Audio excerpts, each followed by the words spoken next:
بسم الله الرحمن الرحيم. السلام عليكم ورحمة الله وبركاته.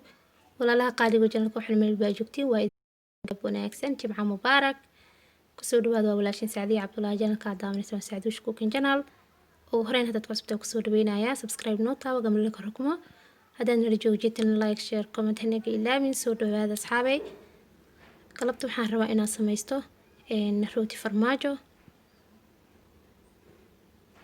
caanaha waxaan kusoo qasay biyo yar oo qandacay waxaan u baahanahay halkaas koob maanta waxaan rabnaa casiriyo inaan ka dhigano galabta halkaas kooban ka isticmaaleynaa waxaan kale u baahanahay qaandada cuntada lagu cuno leebata asxaabay intaan rabaa inaan isku soo qamiiriyo aan isku soo dhalaaliyo ilaa 10 daqiiqo kala ka maqnaanaya insha Allah 10 daqiiqo kadib waan ku soo laabanaynaa haduu ilaahay idmo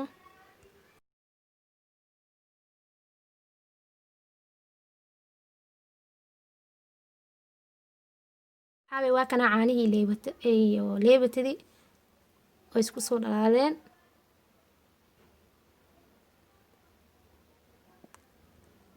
oo jeedin ma wax burbur ama yani wax leebata ka muuqata malahan caanihi kaliya ay noqdeen hadda waxa isticmaalayaa hal xabo ukun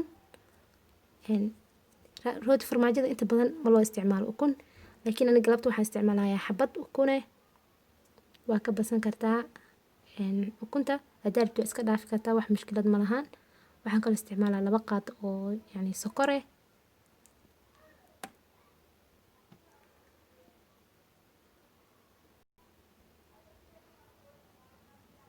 inta badan ma lagu qasabo rooti farmaajada ukunta laakiin aniga galabta waxaan rabaa inaan ku qaso ukunta wax dhib ma keenayso inay ku qurxiso rootiga maane wax mushkilad ma keenayso marka waxaan isku labanaynaa caanihii iyo leebatadii ukuntii iyo sokortii intaas hadda baaquli noogu jirto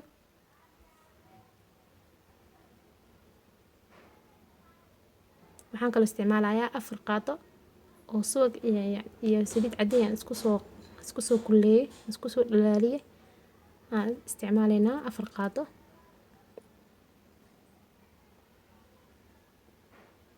subag kaliya waa ka dhigan kartaa saliid cadeey kaligeed waa ka dhigan kartaa laakiin aniga waa isku soo dhalaaliyay labadooda 4 qaado ka isticmaalay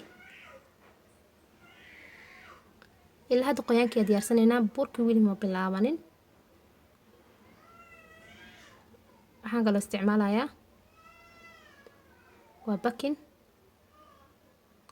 qaandada haafkeeda waaye waxaan kale isticmaalaynaa cusbo oo wax yar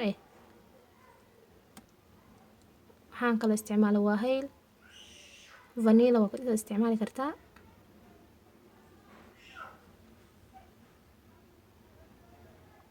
cusbada wax yar ka isticmaalayaa inta kale waa celiyay qaandada ku soo qaaday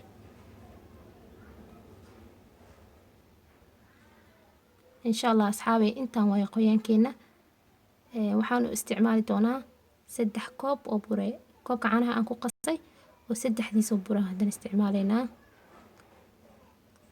intaas weyn iskaafinaysa weyn isqasay yani hadhow wax oo kor ugu baahanaysid ma balahanbo 3 koob hal koob oo caanaha ku filan koobka markaas ay isticmaalayeen ku xiran tahay aniga hadda waxaan isticmaalaa 2 koob 2 koob markaan ku qaso kadib waa kana koobka ugu horeeyay ku soo shubanaynaa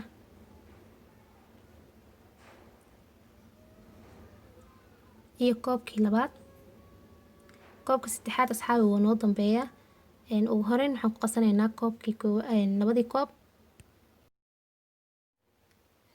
waa kan asxaabi labadii koob horeyn ku qasanaynaa marka xoogaa saddex gelin koobka saddexaad baan ku cajimanaynaa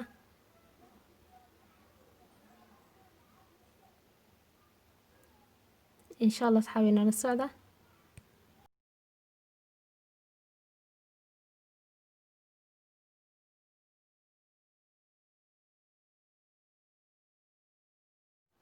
waa kana asxaabi waa soo cajimay insha Allah hadda waa qamiirinaynaa waxaan ku dabooleynaa bac markuu noo soo qamiiro aan arkaynaa sida uu ku soo baxo yani isla markaas waxaan u diyaarsanaynaa farmaajo. ay nooc oo isticmaali kartaa farmaajada ayadoo badanaa jirto. insha Allah ani midaan isticmaalaa waa idin tusin doonaa.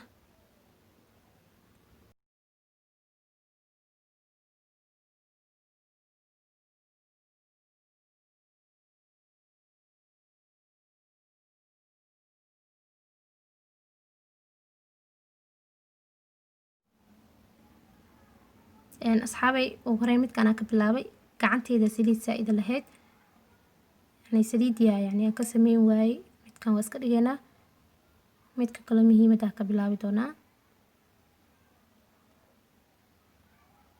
midkii hore saliidda gacanteyda ku badnayd way ii samaysmi waayey, marka insha Allah kana ka bilaabaynaa. marka is dhex gelisid wax yar waa fidfidinay, kadib dabalkii waxaa saaraysaa oo jiiskii ahaa ama farmaajo.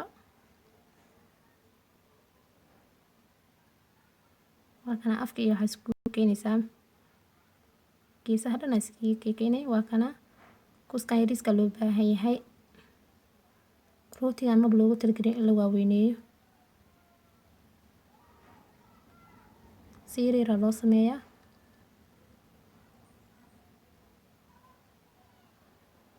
mid walba dhexda ka saarey, wax dhib badan ma ahan. waa isku keenaysaa kadib fartaada iyo suulkaada yani wax yar aa ku marmuujinaysaa. inuu kaa weyn yahay markaa aragtidna gabal yar iska goynaysaa, dhib ma lahan. marka insha Allah asxaabi saan kusoo wadeynaa.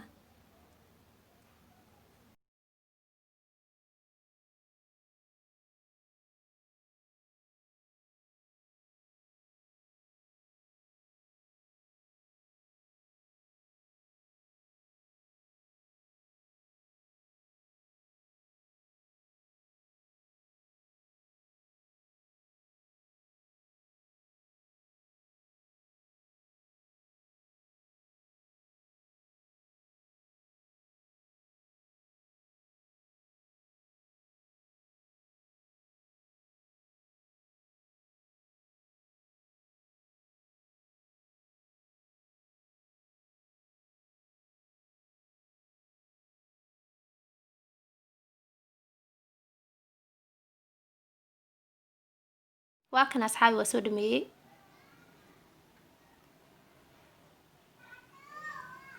insha Allah hadda waxaa sugaynaa ilaa uu nooga soo qamiiro. shukumaan yar ku daboolayaa, markuu noo soo qabiiro aan kusoo laabanaynaa. asxaabi waa kusoo laabtay. waa ujeedin rootigii yaryaraas uu weynaaday maasha Allah, wuu soo qamiiray. marka hadda waxaan sameynaynaa caanaha wax yar si adag usoo qasay. waxaan marinay ma ahan, kor ugu shushwanaynaa. rootiguna wuu ku jilcinaa maasha Allah, quruxuuna ka dhigaa. idinkaaba arki doontiin sida uu kusoo baxo iyo soo u jilcanaanayo. marka insha Allah foornadan way noo daaran tahay.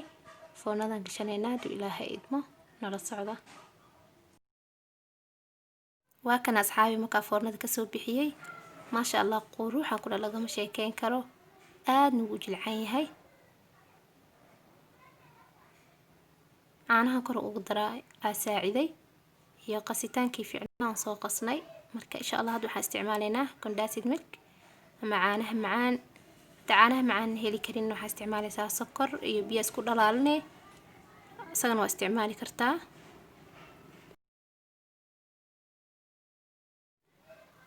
asxaabay waxaan soo saaray qaybtii dhexda, waxaan soo saaray saxan. waxaa idin tusinayaa dhexdiisa sida softigu uu yahay iyo qaabka uu jilcan yahay. maasha Allah lagama sheekeyn karo. aadna wuu u macaan badan yahay rootigan. casrigiis yani lama gaaro. qaxwo yar usoo diyaarsanayo qaraare, isaga hadaa ku cuntid waxaa ku dhan maasha Allah, aad u macaan badan yahay. rootiga aadna wuu jilcan yahay, dhexdiisa ujeedin moo suuf suuf waay maasha Allah. markaa farta saas ugu taabatid rootiga markuu jilcan yahay isla markaa waxaa ku ogaanaysaa ma isku dhex dumaayo, isla markuu soo buufsamaa.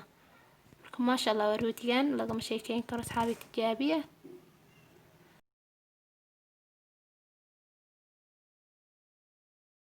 insha Allah asxaabi fiidiyoga xigaa noo balane.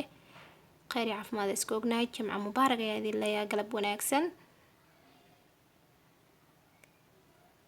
السلام عليكم ورحمة الله وبركاته.